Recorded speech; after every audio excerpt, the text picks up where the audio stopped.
Vamos a este otro capítulo, cáncer de ovario. El cáncer de ovario es el tercero en frecuencia en nuestro medio y el cáncer de ovario es un dilema en la ginecología oncológica. ¿Por qué razón? Porque en comparación al cáncer de mama y al cáncer de cuello uterino que se puede detectar si quieren en etapas iniciales, en el cáncer de ovario a la fecha la gran parte de los casos diagnosticados son ya en estadios avanzados. ¿Por qué? Porque su sintomatología es muy bizarra. Lamentablemente, cuando una mujer acude a la consulta en un cáncer de ovario, generalmente viene por síntomas inespecíficos y muchos de ellos gastrointestinales. Viene por ascitis, viene por distensión abdominal, por dolor abdominal, por inanición crónica y pérdida de peso. Y nos topamos con la sorpresa que es un cáncer de ovario, sobre todo cuando encontramos en la ecografía o en la tomografía la masa tumoral. La pregunta es, ¿se pudo haber detectado antes? No, pues no es como el cuello uterino que se le puede buscar, ¿no? O como en mama. Ofrece una dificultad técnica entonces en su diagnóstico. Ahora, para entender el cáncer de ovario hay que entender que en el ovario, en la superficie y el estroma hay grupos tisulares, hay grupos de tejidos.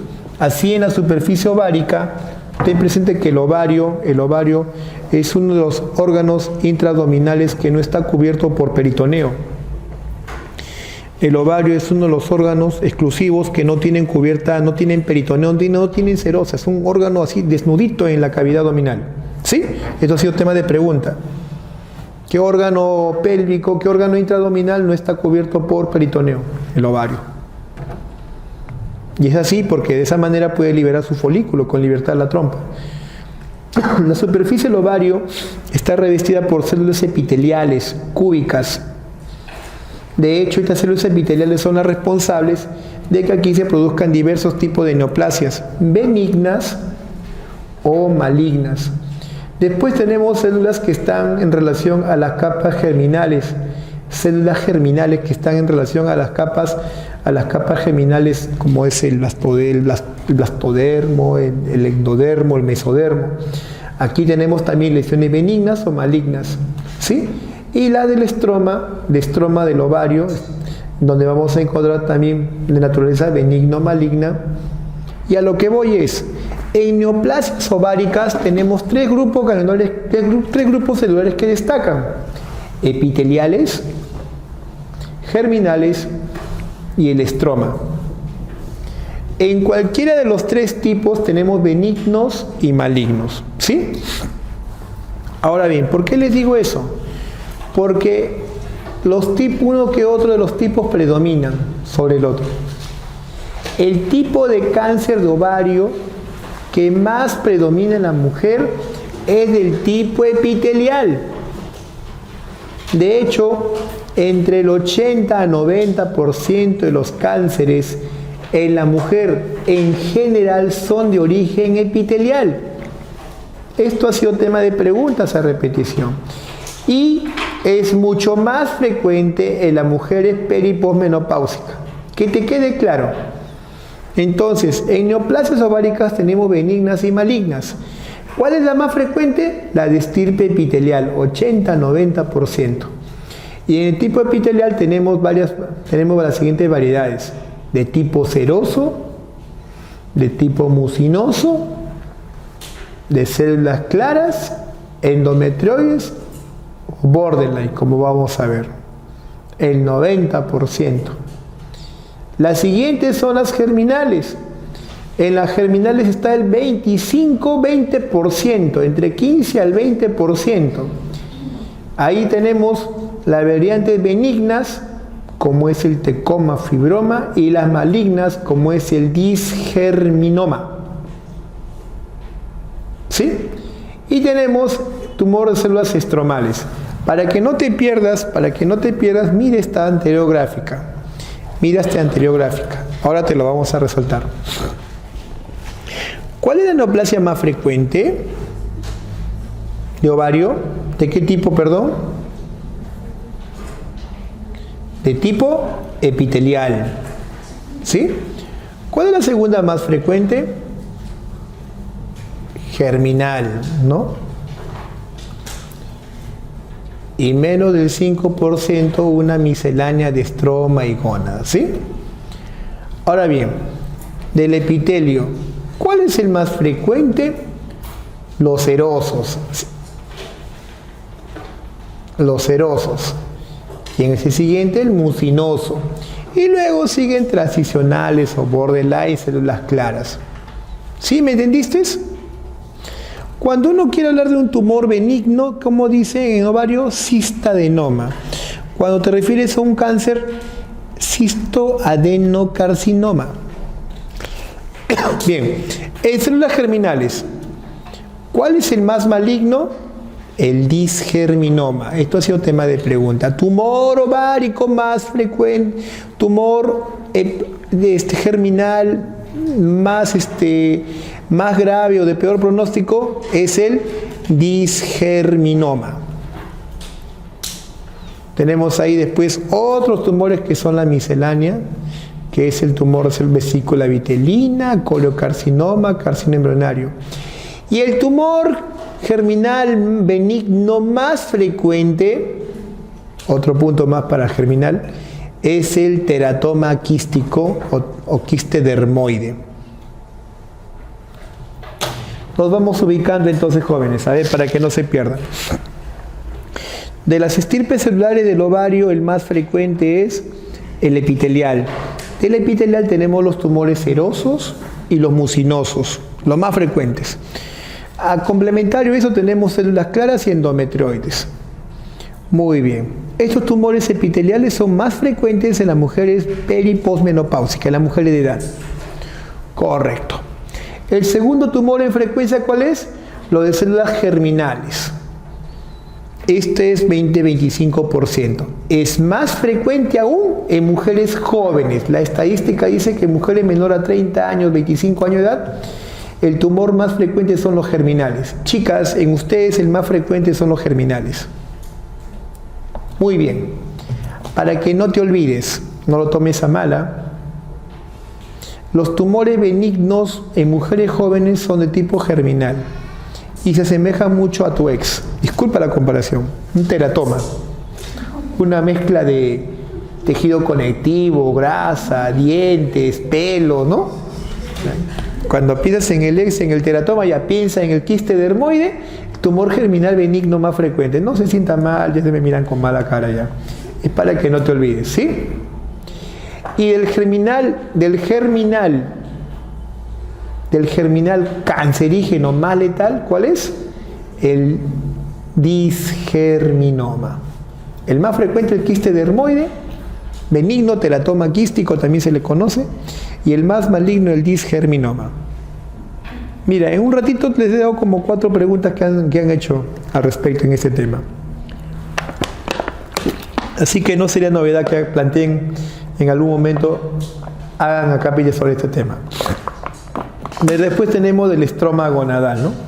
Como les comentaba, en neoplasia ovárica tenemos benignos y malignos. Puede ser tanto para epitelial como para germinal como para estroma. Muy bien. Vamos a avanzar. Pues los tipos histológicos en cáncer epitelial, ¿cuál es el más frecuente? Ya sabemos que es el seroso, 62%. El mucinoso, 20%. El endometrioide también está por ahí, con 5%. Y como quiera que sea, son tumores que por su nombre epitelial derivan pues no de la superficie del ovario. Ahora, ¿por qué el nombre seroso, papiceroso, mucinoso, endometrioide? Es por cómo remedian histológicamente la forma de los tejidos que hay en el útero. Endometrioide deriva a que se parece mucho al endometrio del útero.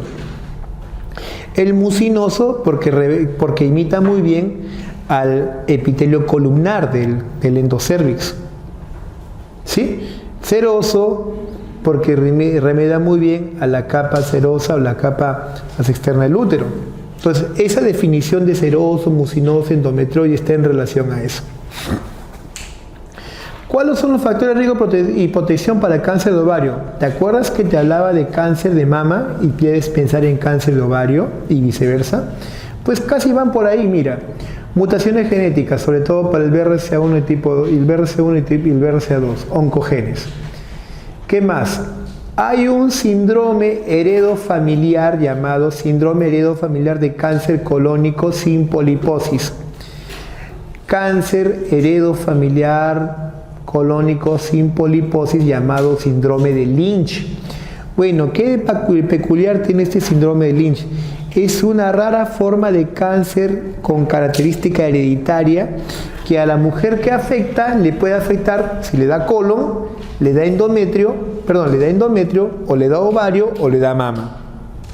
Es una rara forma sindrómica de cáncer que cuando afecta a la mujer con cáncer de colon podría afectar endometrio, podría afectar ovario, podría afectar mama.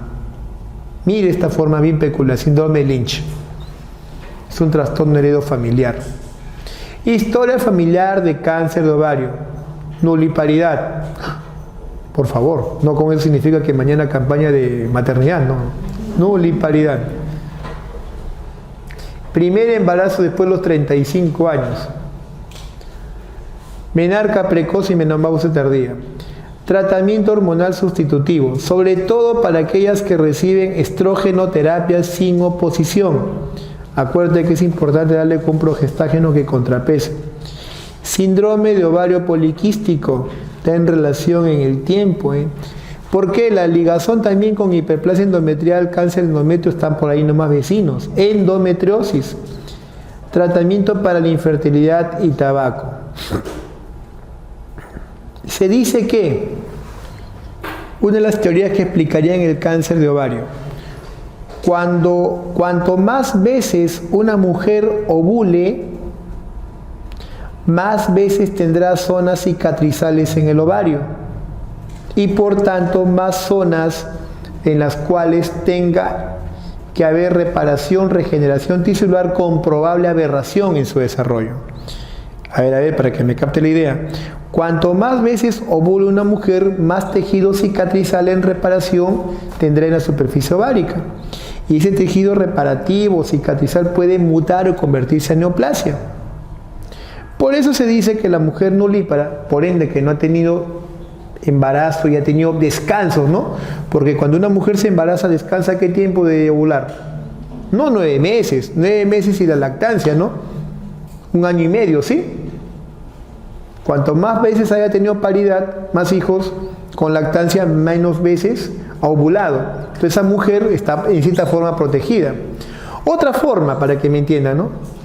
Cuando una mujer toma anovulatorios anticonceptivos orales, se entiende que no ovula. Por tanto, los anticonceptivos orales actuarían como un factor protector. ¿Ya van captando la idea? Ah, ya, muy bien.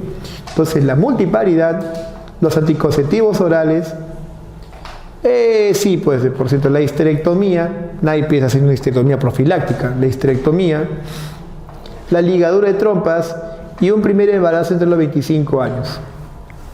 Son factores protectores para cáncer de ovario.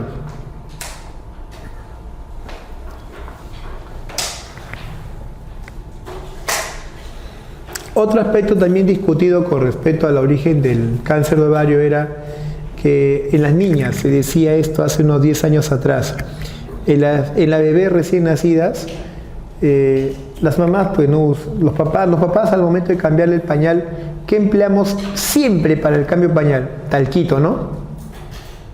Agarramos el pompis del bebé, le limpiamos con la toallita, con el pañal, y luego les polvoreamos talco, ¿no? Para que no se escalde, para que sus partecitas estén bien cuidadas, ¿no?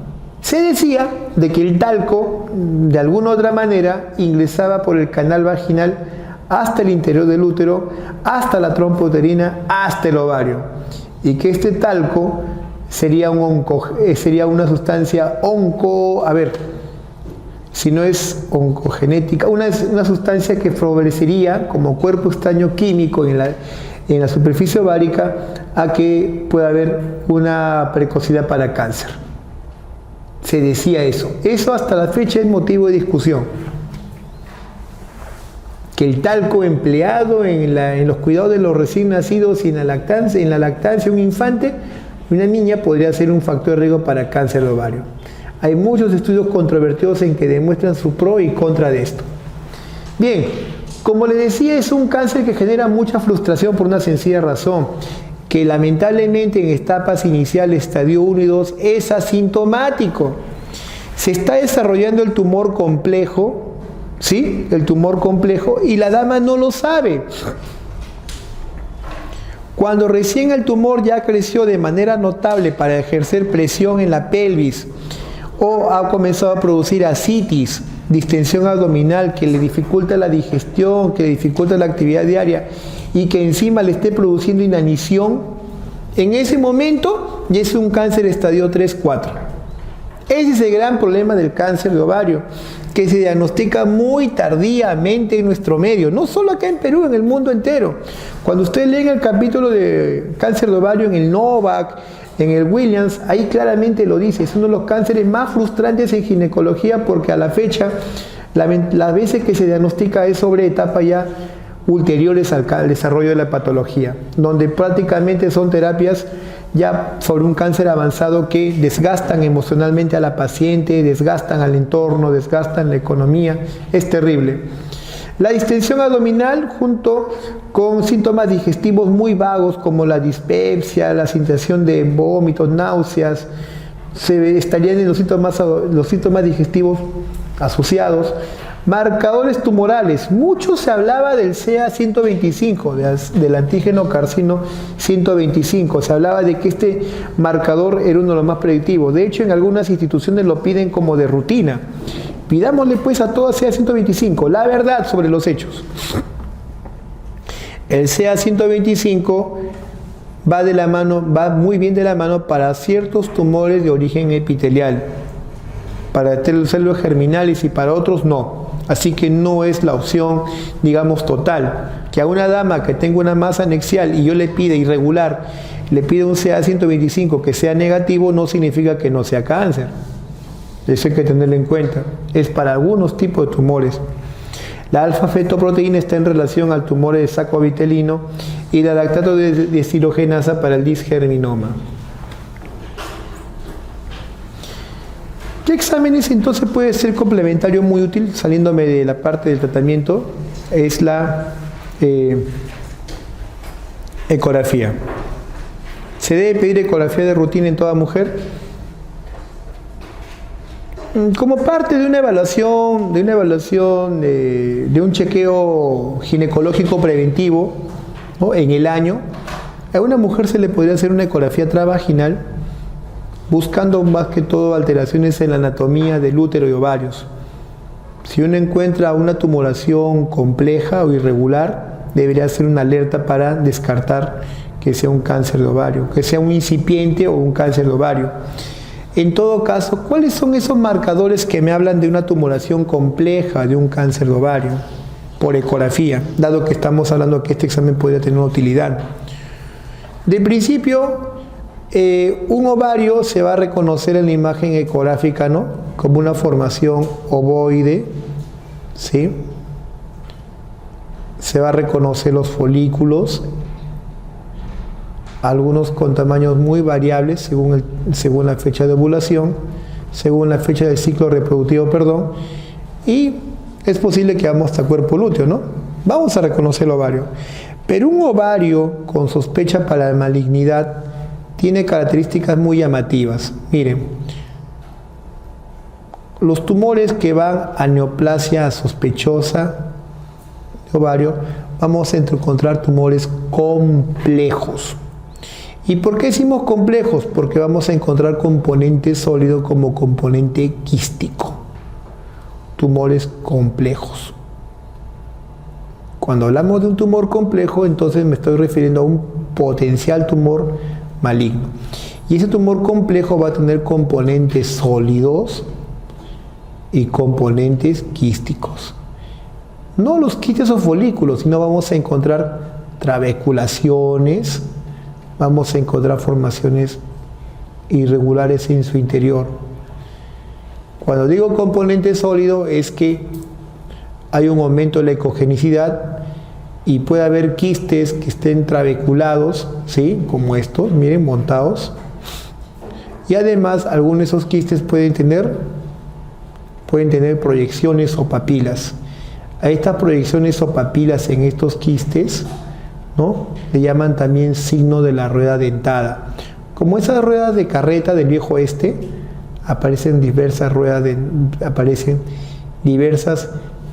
formaciones dentadas en su interior. Además, que la pared de estos quistes, de estas masas irregulares, son gruesas. Y un evento ya más preocupante es encontrar a todo esto líquido libre en cavidad. Ascitis. Entonces te lo planteo así. Signos ecográficos de sospecha para un tumor ovárico maligno. Signo de sospecha para un tumor ovárico maligno es encontrar un ovario complejo, una tumoración compleja, en la cual vamos a encontrar áreas sólidas y áreas quísticas. Áreas sólidas y áreas quísticas. ¿Qué más? Que vamos a encontrar proyecciones o rueda dentada. Proyecciones, otra forma elegante de decir esto es excrescencias, ¿no? Proyecciones, excrescencias o rueda dentada en los quistes, que encontremos esas proyecciones irregulares. ¿Qué más? Pared gruesa del ovario, pared gruesa del quiste. Se dice que una pared por encima de los 3 milímetros de espesor. ¿Qué más? Que encontremos líquido libre en cavidad, ascitis. Entonces, si yo encuentro una tumoración ovárica sólida, quística, tabicada, con proyección, con espículas, con pared gruesa, con líquido libre, estoy en la sospecha de una neoplasia ovárica, o mejor dicho, debo descartar cáncer de ovario hasta que se demuestre lo contrario. Debo pensar en cáncer de ovario hasta que se demuestre lo contrario. ¿Me entendieron? ¿Sí? Entonces, esto se puede obtener a través de una ecografía en algún momento de la mujer en edad fértil. Entonces, a toda mujer, en el control anual, ¿no?, junto con el Papá Nicolau colposcopía, podría entrar claramente una ecografía. ¿Puede haber falsos positivos? Por supuesto que sí. Un endometrioma puede entrar en esa distinción, o un cuerpo lúteo puede entrar en esa distinción. Pero el hecho de solo verlo ya me alerta a tomar una conducta de demuéstralo, pues, demuestra lo contrario. ¿Sí? ¿A qué pasó? Pensaban que le iba a decir como el finado. Bien, entonces, frente a una tumoración de esa naturaleza compleja, ¿no?, en la cual me pone en esa discusión si es o no maligno o no, la única forma fehaciente de poder determinar si es benigno o maligno es histopatología. Tendría que tener algo de ese tejido.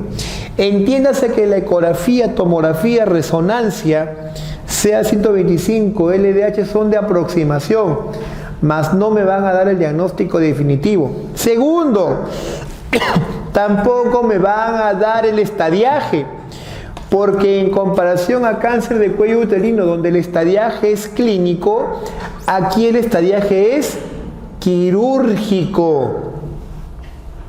En cáncer de ovario el estadiaje es quirúrgico, es definitivamente tengo que abrir el abdomen, laparatomizar, ver, mirar y hacer el estadiaje quirúrgico. Y el estadiaje es importante para el tratamiento, porque según el tamaño de la masa tumoral, el grado de compromiso, ascitis, me dirá el pronóstico. ¿Cómo lo podría saber?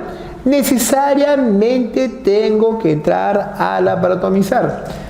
Aunque le pida la última PET por emisión de positrones y todas esas pruebas, la única forma de saberlo es por estadiaje quirúrgico. Y la conducta, resumiendo ya lo que es el tratamiento, la conducta en un cáncer de ovario es la citorreducción. Es decir, la extracción en lo posible de toda la masa tumoral. Wow, me estoy emocionando. La extracción de toda la masa tumoral. ¿Por qué? Acuérdate, la gravedad del pronóstico es malo en la medida del tamaño de la neoplasia. Entonces, la citorreducción, en extirpar todo lo que se pueda, lo más que se pueda, garantiza que el tratamiento coadyuvante, la quimio radio, puedan aliviar, mejorar el pronóstico de vida. ¿Y por qué te digo esto? Porque lamentablemente cáncer de ovario detectado muy tardíamente y requerimos conductas en lo posible que nos den el mejor éxito. He dicho.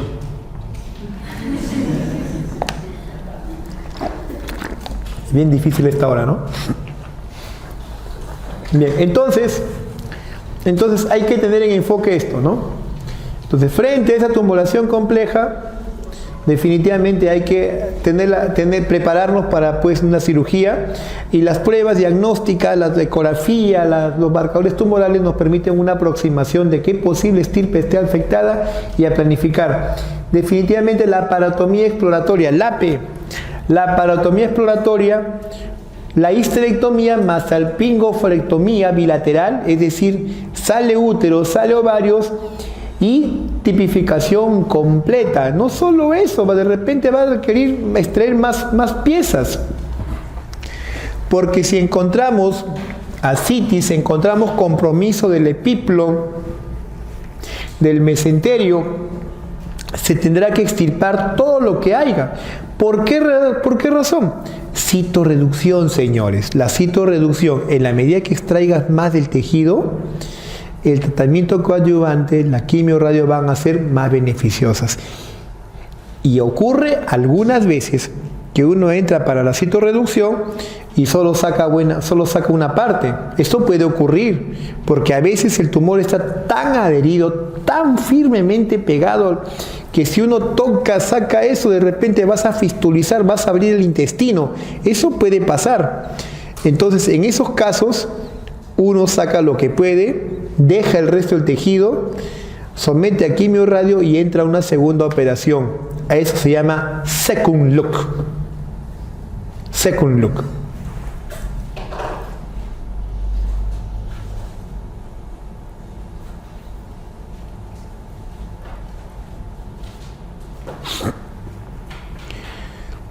De esa manera podríamos sacarle beneficio del tratamiento, en lo posible mejorar la calidad de vida, mejorar, ¿no?, el tratamiento de la quimio-radioterapia en esta paciente.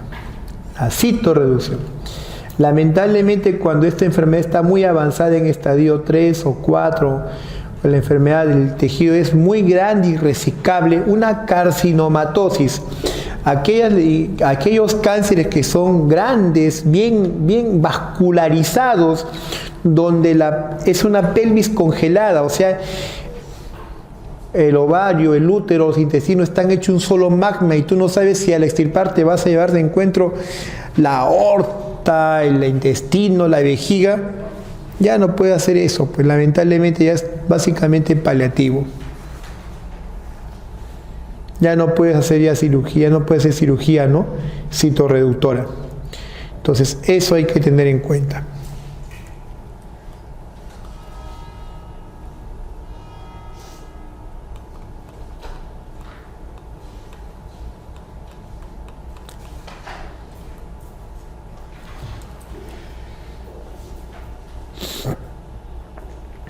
Citorreducción para estadio clínico 2, 3, 4 en lo posible. Estadio clínico 1A1C podría ser la histerectomía, salpingoforectomía, en lo posible buscando preservar. Quimioterapia neoadyuvante, citorreducción primaria de intervalo.